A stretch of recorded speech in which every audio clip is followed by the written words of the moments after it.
खुलुमबाय जोंनि बर' हारिनि गासैबो रायजो राजाफोरखौ अननाय आरो सिबिनाय मान बावहरबाय दिनै गोबां माने दुखुनांथाव बाथ्रा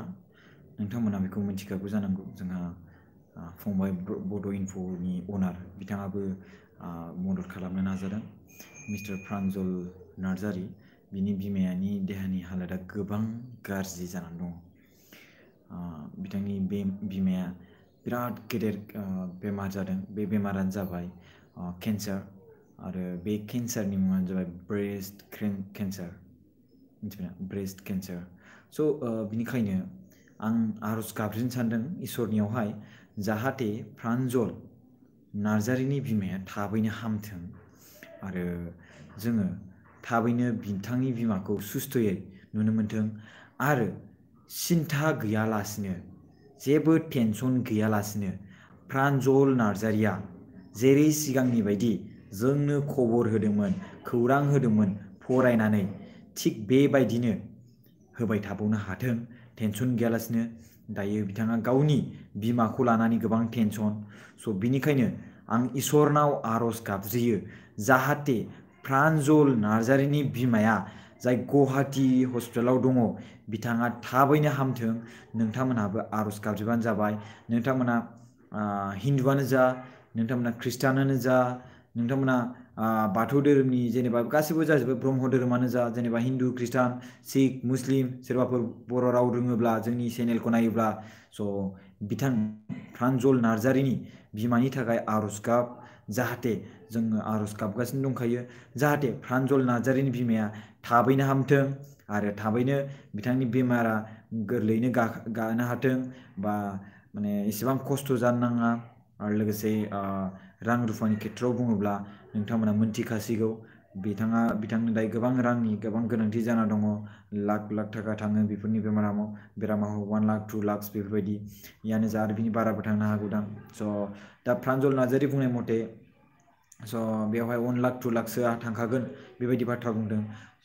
बिथांनि बिमानि बेरामा थाबैनो हामथों आं बेखौनो इसोरनाव आर'ज गाबज्रियो नोंथांमोना भिडिअखौ शेयार खालामबानो जाबाय अननानै जाहाथे बयबो बे भिडिअखौ नुनानै प्रान्जल नार्जारीनि बिमानि थाखाय जाहाथे आर'ज गाबज्रियो शेयार खालाम नोंथांमोना रायजो राजाफोर दसे भिडिअखौ लाइभ दोनथ'ना होबाबो नोंथांमोना गुबुनफोरनो शेयार खालामना हो फेसबुकआवनो जा मायावनो जा बे आंनि पार्सनेलि रिक्वेस्ट फर प्रान्जल नार्जारीनि बिमानि थाखाय नोंथांमोनाव आर'ज गाबज्रियो जाहाथे नोंथांमोना प्रे खालाम इसोरनाव आर'ज गाबज्रि नोंथांमोना बोर बि जाहाथे प्रान्जल नार्जारीनि बिमाया थाबै हामथों आरो बिथांनि जाय इक'नमिक्स प्रब्लेम बिथांनि थाखाय आङो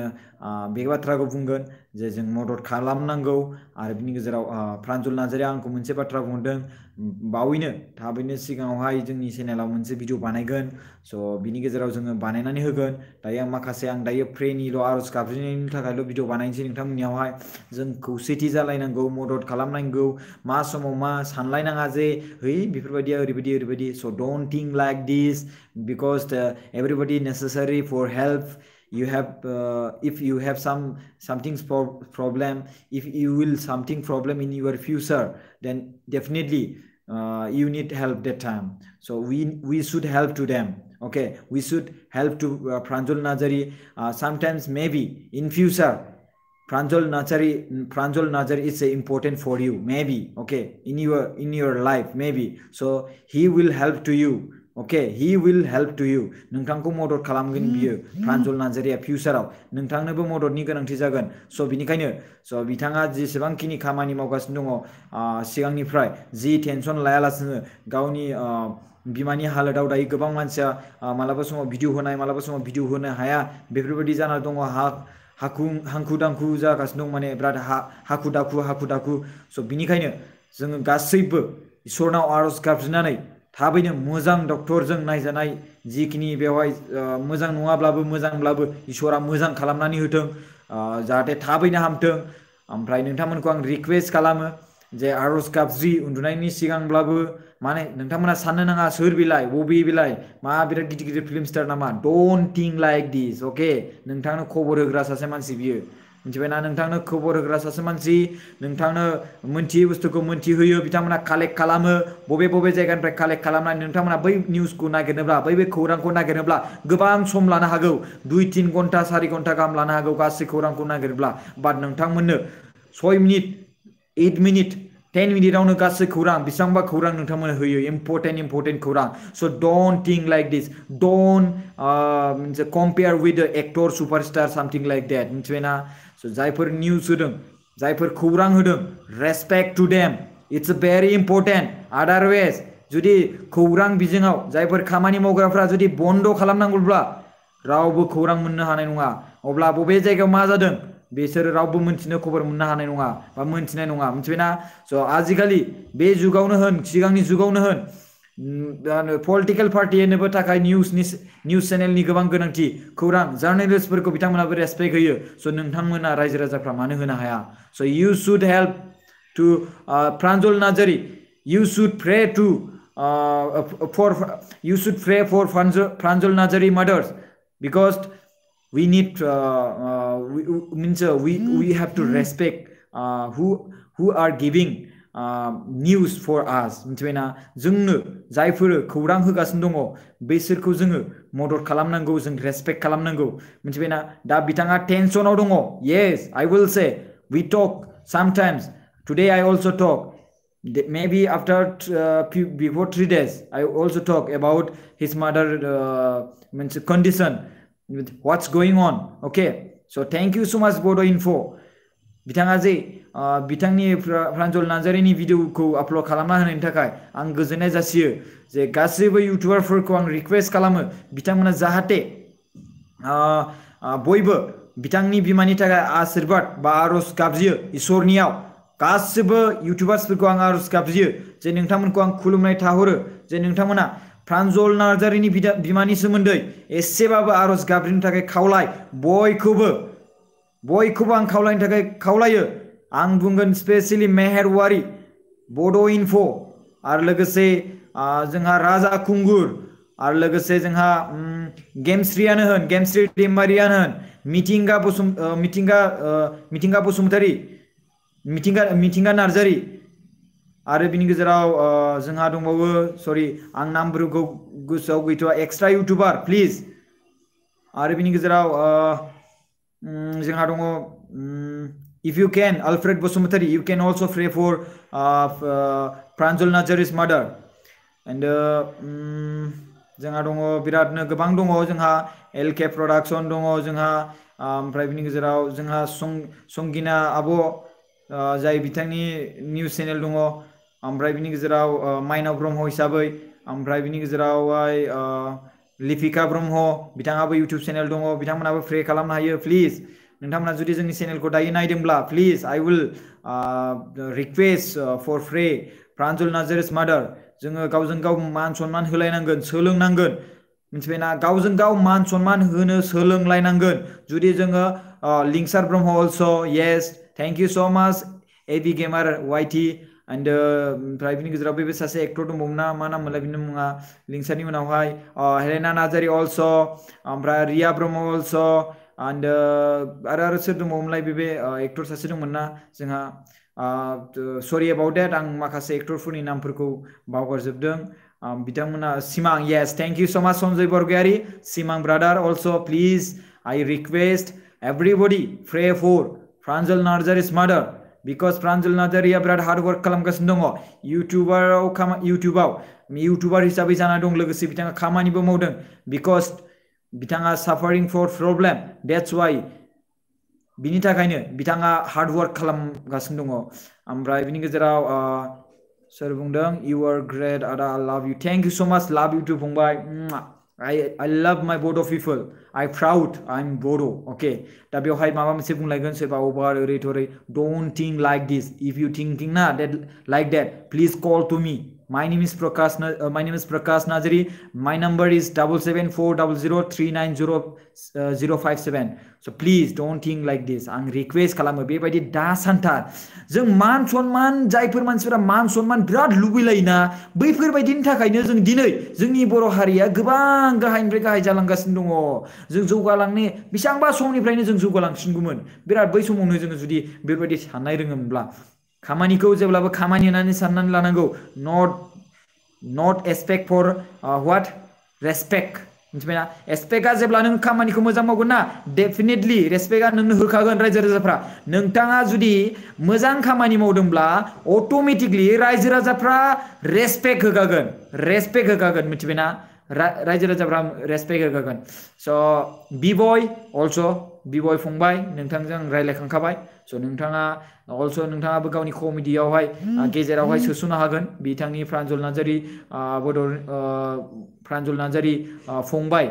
नार्जारि फंबायनि बिमानि सायावहाय आरज गाबज्रिनाय लोगोसे इफ इउ कैन इंलिश मेकार जोंनि बर' हारिनि कमेडियान बिथाङा इंलिशखौ गासैखौबो सिफायजोब्बाय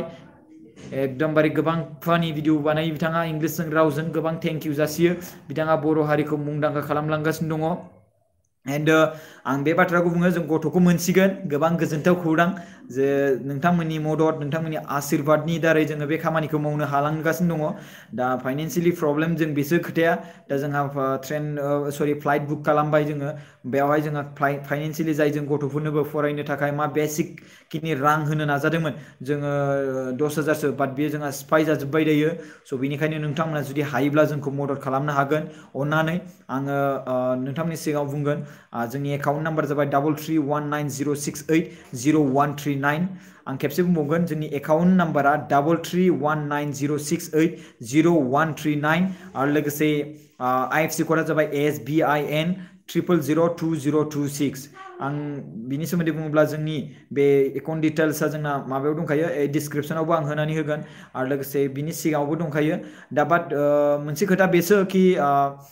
दा प्रब्लेमाथ' गोबां गिदिर प्रब्लेम दा आं बेखौ सानदों जोङो बे पि बसुमतारी आरो एस बसुमतारीखौ जोङो माब्ला जों सहैगोन न'सिमावहाय दोनहैनो हागोन आंना थांखिया बेल' मिशना बेल' अब्लाबो आं बिनि गेजेरावनो आं रिक्वेस्ट खालामो नोंथांमोना प्रान्जल नार्जारिनि बिमाखौबो मदद खालाम ओरै एकदमबारे प्रान्जल नार्जारिनि बिमानि थाखायबो मदद खालाम आरज गाबज्रि ओमफ्राय बिनि गेजेराव जोंनि नैबे पि बसुमतारी आरो एस बसुमतारीनि थाखायबो नोंथांमोना आरज गाबज्रि जोंनि खाथियाव खौराङा मोजां फैदोंब्लाबो जों गथ'खौ मोनलांगोनबाबो जोङो दासिमबो मोनथ'वाखै आखायाव स' देट्स वाइ जोंहा गेजेराव माबा मोनसे प्रब्लेम क्रिएट जाबावगोन नामा बिनि थाखाय जोङो इसोरनाव आरज गाबज्रिनांगोन जाहाथे जों गोलाव पजिशनसिम जों थांनो गोसो गैया आरो I don't want to make very long process I want to be very short बिनिखायनो नोंथांमोना आरज गाबज्रि इसोरनियावहाय जाहाथे जोङो थाबै जों बैफोर खामानिफोरखौ मावनानै गोदान जोङो बिजोङाव खामानि मावनो हायो आरो लोगोसे आं बे बाथ्राखौ बुंनो सानो जे हिन्जाव गोमानाय सोरबा हौवा खारनाय हिन्जाव खारनाय सोरबा गथ' गोमानाय मानाय स' जोङो ओरैनो मानसिफोरनि थाखाय भिडिअ सिगाङाव गोबां बानायोमोन स' आं दायो बेखौ बुंखागोन दायो जों बिनि थाखाय जों चार्जेस लानांसिगोन दायो गोबां गासिबो बेसेनफ्रा बारानिफ्राय बारा जालांगासिनो दङ इकुइपमेन्ट्स इन्सट्रुमेन्ट जेसेबांखिनि माइकनि सायावनो बुं मबाइलनि बेटारिनि सायावनो बुं wireless if you use for wireless USF also like that स' नोंथाङा होमबा बेखौ बाहायोब्ला होमबा नोंहा बेटारि बायनो गोनां जायो बेयावबो चार्जेस थाङो स' बिनि थाखायनो जोंहा बेफोरनि सायावहाय जों जुदि माने भिडिअ बानायोब्ला चार्जेस थाङो नालाय स' बिनि थाखाय जोङो नेट चार्ज लानो गोनां जासै एबारनिफ्राय स' बेवहाय गाज्रि मोननानै खुनु लाब गैया आं जायफोरहा इम्परटेन्ट जायफोरा हिन्जाव खारनायानो जा स' नोंथाङा जुदि गावनि हिन्जावखौ नागिरनो गोसो जादोंब्ला अब्ला नोंथांनाव जुदि बै नेट चार्जनि फैसायानो गैयाब्ला अब्ला नोंथाङा बै हिन्जावखौ नागिरनो थाखाय नेट चार्ज फैसाखौनो होनो हायाब्ला अब्ला बेसेबां लाजिनांथाव बाथ्रा अब्ला हिन्जाव खारखागोनखा नङा होमबा गावनि हिन्जावखौ नागिरनो थाखाय जुदि नेट चार्जनि थाखाय रां एसेखौनो होनो हायाब्ला अब्ला हिन्जाव खारखागोनखा नोंनाव रां रुफा गैयाब्ला स' बेफोरबायदि दा खालाम जे ओरैनो माने उन्दु दा था खामानिखौ मावनांगौ मिथिबायना हाबा जाबाय हिसाबै नों गावनि फरियालखौ दानो हिसाबै नोंथाङा खामानि मावथारनांगौ खामानि मावाब्ला नों गावनि हिन्जावखौ बोरै फिसिगोन आरो लोगोसे आङो गासिबो जोंनि मादैमोनखौनो होन ओमफ्राय आदैमोनखौनो होन हौवा हिन्जाव बेफोरनि जाय रिलेशनशिप जाय सोमोन्दो बे मोजां थानांगौ जुदि हिनजावा हौवाया खस्थ'यै खामानि मावदोंब्ला you should respect to your husband also नों नोंनि गावनि हौवाखौ रेसपेक्ट खालामथारनांगोन बे खामानि मावनायखौ आरो बिनि सायाव अननाय होनाय नोंथाङा रोंनांगोन बेनि खामानि मावनायनि सायाव एप्रिशिएट खालामनांगोन प्राउड देखायनांगोन मिथिबायना अब्लासो बै सुबुङाबो खामानि मावनो गोबां मोजां मोनगोन स' बिनिखायनो नोंथांमोनाबो गावनि रिलेशनशिपखौ मोजाङै लाखिनो थाखाय सोलों जानाय लोंनायनि सायावहाय खस्थ' खामानि मावदों आरो नोंथांनि हौवानि थाखाय फिट बडि सडि नांगौब्ला स' जाहोनाय लोंहोनाय संनाय खावनायखौबो नों थिग खालामथारनांगोन नोंनि हौवाया जुदि खामायदोंब्ला अके नोंनि हौवाया जुदि खामायदोंब्ला नोंथांनि हौवाखौ बिराद हेन्डसाम जानाय लोंनाय सायाव बडि गोरा नांगौब्ला स' you should make very tasty food also नों बिराद मोजां मोजां जानाय लोंनाय संनानै होनांगोन नोंनि हौवाया जुदि रां रुफाबो खामायना होदोंब्ला जुदि बडि मोजां एकदम हेन्डसाम लाखिनोब्ला yes it is very necessary बे गोबां गोनांथि थेंक इउ सो माच खुलुमनाय थाबाय गुड इभिनिं मोनाबिलि समाव भिडिअखौ आं नोंथांमोनखौ खुलुमनाय थायो नोंथांमोना भिडिअखौ मोजां मोनदोंब्ला लाइक खालामबानो जाबाय भिडिअखौ शेयार खालामबानो जाबाय येस नोंगौ लाइभ होयोब्ला भिडिअआ बिराद खम जायो नायनायफ्रा माबोरै खम जायो मिथिबायना नोंथाङा जे लाइभ जागासिनो दंना बेखिनियाव जेसेबांखिनि लाइभ नायनाय ना बेल' जायो बिनिफ्राय ओरैहाय रेकमेन्डेड खालामा इउटुबा मिथिबायना रेकमेन्ड खालामा बिनिखायनो जायफोरा रायजो राजाफ्रा आंनि भिडिअखौ नायदों प्लिज गावबा गावनि फेसबुक स्टेटासाव होनानै हो नैबे भिडिअखौ फर प्रान्जल नार्जारिनि थाखाय बे भिडिअखौ गाव गावनि स्टेटासाव होनानै हो जाहाथे बयबो आरज गाबज्रियो प्लिज इट इज माय हाम्बल रिक्वेस्ट बे आंनि रिक्वेस्ट गोजोन मोनाबिलि थेंक इउ सो माच बाय गाइस बाय थेंक इउ सो माच भिडिअखौ लाइक खालामनानै थांबानो जाबाय